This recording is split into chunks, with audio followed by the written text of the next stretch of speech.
We are not fighting anybody. Since after the general election, I need to make this clarification, the party executive and the party leadership have been under attack. What we have done since after the general election is for us to defend ourselves. We have never started any attack on any person or any group of persons. If you look at the struggle we have faced since after the general election, none has ever been initiated by the leadership of the party. Rather, it is people attacking and fighting the leadership of the party. So what we have done for the past few months is for us to defend ourselves. And this is precisely what we are doing. I must state that the party is open to all Nigerians to express themselves. The platform is available. It's an alternative to others, and we are prepared to defend the integrity of the party. We intend to defend the interest of all our members.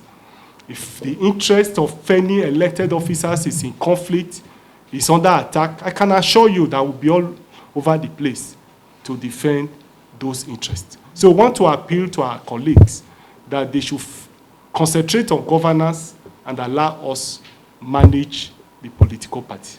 We've been very magnanimous in our approach to issues in this party. We have been very dispassionate. In most cases, even you journalists who say when people attack you, you don't respond. Response don't come from the party swiftly. It is because we didn't want to increase the level of controversy in the party. And we feel that as leaders, it is better for us to accommodate all shades of opinion, all views. That's why when people go to the television to abuse us, to say all kinds of things, even where they are false, even where they are fake news, you see that occasionally we ignore them and don't join issues with them. It is all towards seeing how we can resolve one conflict or the other. But of course, you know that once you preside over an organization where there are conflicts of interest, where there are divergent interests, obviously is open to one conflict or the other. So political parties is one of such organizations that manages the interest of people. And therefore, because of that, there is always one conflict or the other. And I can assure you, if not that we have been very professional in managing the arising conflict from the party,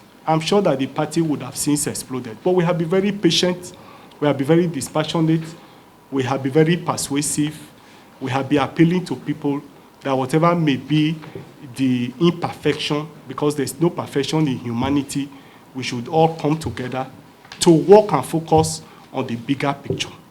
As national chairman of the party, I'm a lover of the press. I like engagement with the press. And you notice that because of the conflict we'll be having over time, I've deliberately decided to avoid the press so that I don't go and make statements that you may not think will offend other people, that may further exacerbate the crisis in the party. That's why that you see I have deliberately refrained from even making responses and talking to the press over time. They all know, for those of you who are close to me, those journalists who are close to me, you know that any program you call me, on television, on print, I make myself available. But because of the conflict in the party that people brought deliberately, there was, of course, no room for this conflict. People created it, brought it deliberately, mischievously, to derail the party. I have deliberately decided to refrain from talking so much so that we don't offend people, thinking that over time, some of the wounds will be healed and we'll be able to come together as a family to work. I must state and conclude here with the quote from Chinua Achebe, Things Fall Apart, where he said, "Let the eagle perch and let the kite perch also." In Labour Party, we are not troublemakers as people are trying to paint, as people try to perceive. We accommodated everybody in the party and provided our platform for people to use.